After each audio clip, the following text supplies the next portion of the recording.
चलिए जानते हैं देश और दुनिया की महत्वपूर्ण 20 बड़ी खबरों को। पर अभी तक आपने इस वीडियो को लाइक नहीं किया तो लाइक कर दीजिए।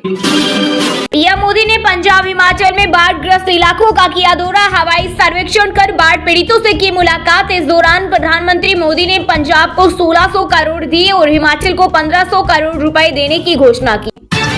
सेना के लिए आत्मनिर्भर भारत जरूरी, हम विदेशी हथियारों पर हमेशा निर्भर नहीं रह सकते। सेना प्रमुख जनरल उपेंद्र द्विवेदी बोले, लोगों ने ऑपरेशन सिंदूर को 4 दिन का टेस्ट मैच बताया, लेकिन युद्ध हमेशा अनिश्चित होते हैं। आतंकवाद को कतई बर्दाश्त नहीं करेंगे, पीएम मोदी ने यरूशलेम में हुए आतंकी हमले की निंदा की। कहा, भारत आतंकवाद के सभी रूपों की निंदा करता है और आतंकवाद के प्रति जीरो टॉलरेंस की नीति पर अडिग है। हिमाचल के कुल्लू लैंडस्लाइड में एक परिवार के 4 लोगों की मौत, 1 की तलाश जारी, 3 को सुरक्षित निकाला। रात 2:30 बजे गिरा घर। वहीं आईएमडी के मुताबिक 12 सितंबर तक राज्य में बारिश को लेकर कोई अलर्ट नहीं। बिहार में विधानसभा चुनाव से पहले आंगनबाड़ी सेविका और सहायिकाओं की हुई बल्ले बल्ले। सीएम नीतीश कुमार ने कैबिनेट की बैठक में 25 प्रस्तावों पर लगाई मुहर। सरकारी योजनाओं के लिए शहरों में जमीन लीज पर लेगी सरकार, हर पंचायत में विवाह मंडप भी बनाएगी सरकार। बिहार चुनाव से पहले बीजेपी को लगा करारा झटका, भाजपा के 3 दिग्गज नेताओं ने सैकड़ों समर्थकों के साथ थामा आरजेडी का हाथ। वहीं तेजस्वी यादव ने सोशल मीडिया पर नीतीश सरकार को बेरोजगारी, गरीबी और पलायन के मुद्दों पर घेरा। नौसेना को और ताकतवर बनाने के लिए भारत बनाएगा nuclear powered aircraft carrier INS Vishal, एक बार में ले जा सकेगा 55 विमान। ये चीन के फुजियान और पाकिस्तान की पनडुब्बियों का मुकाबला करेगा। राजस्थान में इतिहास की दूसरी सबसे ज्यादा बारिश, कुल्लू में बादल फटने और भूस्खलन से 2 मकान जमींदोज। वहीं यूपी में गंगा यमुना समेत सभी बड़ी नदियां उफान पर। मथुरा में बांके बिहारी मंदिर से 100 मीटर दूर यमुना का पानी। अब सोशल मीडिया पर नहीं कर सकेंगे एसएससी पेपर्स का एनालिसिस, आयोग ने जारी किया नोटिस। डिस्कशन और शेयरिंग पर भी प्रतिबंध, 10 साल तक जेल की और 1 करोड़ रुपए का लगेगा जुर्माना। बिहार चुनाव के लिए तेजस्वी राहुल के लिए सीटों का बंटवारा नहीं होगा आसान, अब इंडिया गठबंधन का हिस्सा भाकपा ने कर दी पिछली बार से ज्यादा सीटों की डिमांड। सेना ने कश्मीर के कुलगाम में मुठभेड़ के दौरान 2 आतंकियों को मार गिराया। एक का नाम पहलगाम हमले के बाद जारी आतंकियों की लिस्ट में था। इस दौरान घायल हुए 2 जवान भी हुए शहीद। ऑपरेशन सिंदूर के दौरान सभी उपग्रह पूरी तरह से काम कर रहे थे। एक सभा को संबोधित करते हुए इसरो चेयरमैन वी नारायणन बोले, सैटेलाइट के जरिए हमने प्रत्येक भारतीय की सुरक्षा की।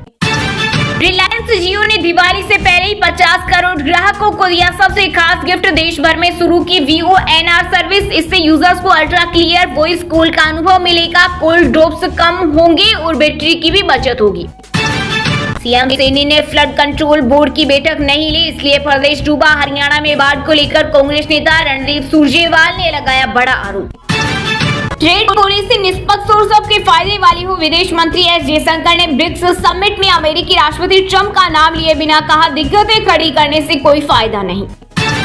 उत्तराखंड की मदद के लिए केंद्र का सहारा भेजा, 5700 करोड़ रुपए की क्षतिपूर्ति का प्रस्ताव। सीएम धामी ने अधिकारियों को राहत कार्यों में तेजी लाने और पीड़ितों को हर संभव मदद पहुंचाने के दिए निर्देश। यूपी के मुरादाबाद में बन रहे युद्ध स्मारक में दिखेगी DRDO की मिसाइलों की झलक, भारत की ताकत को करीब से समझेंगे छात्र। आरबीआई में ऑफिसर के 120 पदों पर भर्ती का नोटिफिकेशन जारी, 10 सितंबर से आवेदन शुरू, ग्रेजुएट्स करें अप्लाई। यूपी के सहकारिता विभाग में 5000 पदों पर भर्ती, योगी सरकार ने दी अनुमति, रिक्त पदों का ब्यौरा भेजने के दिए निर्देश। अमृतसर पहुंची भारतीय हॉकी टीम, कप्तान बोले अब पंजाब के साथ खड़े होंगे। हार्दिक ने कहा वर्ल्ड कप का लक्ष्य लेकर मैदान में उतरे। फिल्म द बंगाल फाइल्स पर प्रतिबंध से FWIC नाराज, कहा बिना सरकारी आदेश के पश्चिम बंगाल में फिल्म रोकना गलत, तुरंत बैन हटाया जाए। यूपी के सीएम योगी पर बने film Ajay the untold story of a Yogi युवाओं को देगी संदेश। डायरेक्टर रविंद्र गौतम बोले, सेंसर बोर्ड को NOC मांगने का हक नहीं, कोर्ट के आदेश से मिला है सर्टिफिकेट।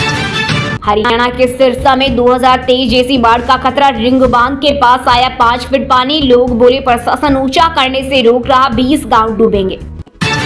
सोने की कीमत ने रचा इतिहास, ऑल टाइम हाई पर पहुंचे दाम। IBJ के अनुसार गोल्ड 1438 रुपए बढ़कर 1,09,475 रुपए प्रति 10 ग्राम हुआ। इस साल 33,000 रुपए बढ़ा। वहीं चांदी भी 276 रुपए बढ़कर 1,24,770 रुपए प्रति किलो हो गई।